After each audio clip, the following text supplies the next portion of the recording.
YouTubers, meus amigos, vamos comentar das igrejas evangélicas por que esse interesse político de estar ligado ao poder político, de estar em campanha política com aqueles pedidos de voto para determinados candidatos dentro dos templos.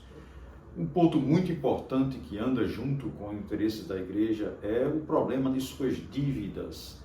Nós sabemos que pela legislação as igrejas não pagam impostos, não recolhem impostos, não pagam impostos sobre dízimos ou ofertas. Elas não recolhem impostos sobre esses dois pontos. Dízimos e ofertas são livres de tributação, são livres de impostos. Porém, são obrigadas a recolherem as chamadas contribuições previdenciárias de seus empregados. Se você tem empregado, como qualquer outra empresa, você é obrigado a fazer o procedimento de recolhimento das contribuições previdenciárias, ou seja, do INSS, de seus empregados, do fundo de garantia dos seus empregados. Toda a carga tributária, toda a carga relacionada à previdência e tributos trabalhistas de um empregado, a igreja é obrigada a fazer seus recolhimentos. Quando elas não fazem esses recolhimentos dentro do tempo legal, do que a lei determina que seja feito, dos prazos legais, ela começa a entrar em dívida. Essas dívidas das igrejas, com o passar do tempo, quando não são pagas, ela entra na chamada dívida ativa da União. Por que dívida ativa da União? Porque são impostos federais, são encargos federais. Uma vez não recolhidos, com o passar do tempo, a Fazenda Nacional, que é encarregada de gerir e cobrar toda a dívida ativa da União, através da Procuradoria da Fazenda Nacional, Procuradoria Geral da Fazenda Nacional, órgão conhecido como PGFN.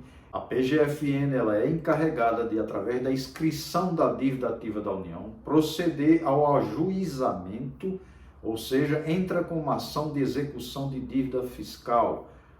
Essa ação é entrada na Justiça Federal e passa a ser um débito ajuizado, um débito em juízo.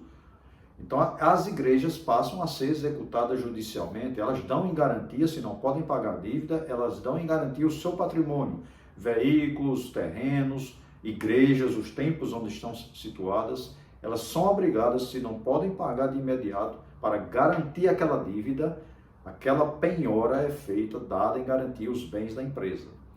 Então, uma das formas das igrejas livrarem-se desses débitos fiscais é através de perdão fiscal. São leis federais, quando são promulgadas, quando são editadas e aprovadas as emendas constitucionais pelo Congresso Nacional, há esse perdão. Sabemos que as igrejas são imunes a tributos, a impostos, porém são multadas quando se comportam como empresas, quando distribuem lucros e dividendos a seus pastores, a seus associados. Outra forma é a distribuição de bônus a pastores, a membros da igreja. Também a multa quando a Receita Federal, o Fisco Federal detecta esta forma de burla. Da mesma forma, quando há um bônus sobre a arrecadação, as igrejas pagam a determinados pastores. Também a Receita Federal, o Fisco Federal impõe multa sobre esse ato, esse fato.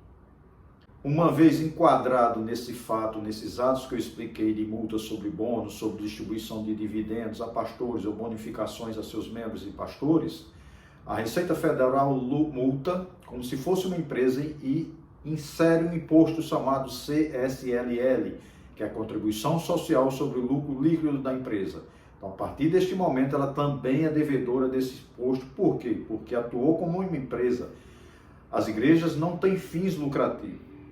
As igrejas são constituídas como entidades sem fins lucrativos, mas a partir do momento que se comporta como empresa, que a Receita Federal detecta a burla, elas são obrigadas e multadas e são obrigadas a recolher a CSLL. A Receita Federal já detectou certas igrejas com pagamento de bônus superior proporcionalmente à arrecadação. Isso, na visão da Receita Federal, na fiscalização da Receita Federal, é enquadrado como distribuição de lucros da empresa. Isso, na visão da Receita Federal, é uma atividade meramente empresarial e a igreja não é empresa. Por isso, desta forma, ela taxa com multas sobre a CSLL.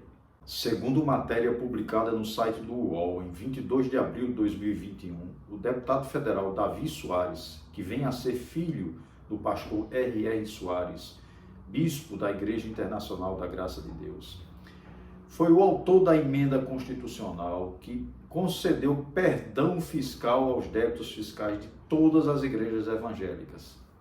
Esta igreja, neste período, tinha um débito em torno de 162 milhões de reais com a Receita Federal, com a Fazenda Nacional.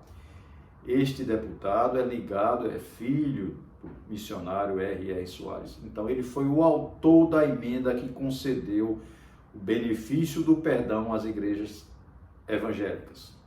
Então, isto é a forma de estar vinculado política, fé, religião e interesses econômicos, interesses financeiros. Os bispos de igrejas pentecostais e neopentecostais, os pastores de igrejas pentecostais e neopentecostais estão intimamente ligados ao poder, a quem está no poder, acima e interesses de suas igrejas e interesses políticos. Então, toda vez que uma igreja evangélica distribui lucros e patrimônios a seus pastores ou membros associados, a Receita Federal identifica como comportamento de burla à legislação fiscal. Ela enquadra e multa com imposto sobre contribuição sobre lucro líquido das empresas. Da mesma forma, a Receita Federal multa com o mesmo tributo quando pastores recebem bônus vinculados à arrecadação de ofertas. A Receita Federal também enquadra como uma forma irregular de bônus de pagamento a pastores. Em síntese e em resumo, esta forma de vinculação de fé, dinheiro, interesses, impostos não pagos, tributos não recolhidos em função de suas obrigações previdenciárias e uma série de obrigações que as empresas têm perante seus funcionários, porque têm seus funcionários como empregados e não recolhem seus tributos. Então, da forma como se evidencia as dívidas das igrejas, os seus débitos, das suas obrigações previdenciárias, trabalhistas, os seus recolhimentos de tributos relativos a empregados que são contratados pelas igrejas, mas que as mesmas não recolhem, vão acumulando passivos de dívidas e às vezes se comportam como empresas e são multadas pela Receita Federal. Essas igrejas passam a ter um passivo imenso de dívidas perante a União, perante a Receita Federal, através da Procuradoria da Receita Federal, através da Procuradoria da Fazenda Nacional.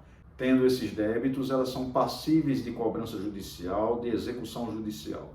Muitos desses pastores que têm interesses políticos, contratos políticos, andam lado a lado com os políticos para ver se o Congresso Nacional, através de suas bancadas, através de debates, conseguem perdão destas dívidas. É a fé sendo usada para interesses políticos, interesses financeiros, interesses de uma série de classes que eles se apoiam, se ligam e se unem em busca de seus objetivos.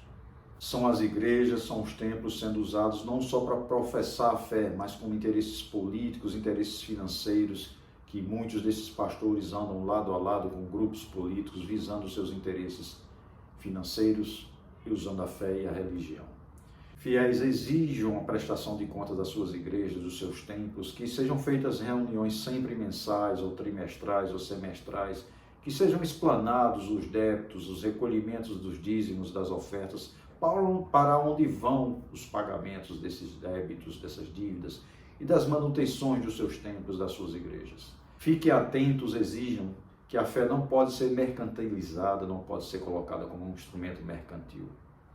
Inscreva-se no canal, ative o sininho, dê aquele like, um forte abraço.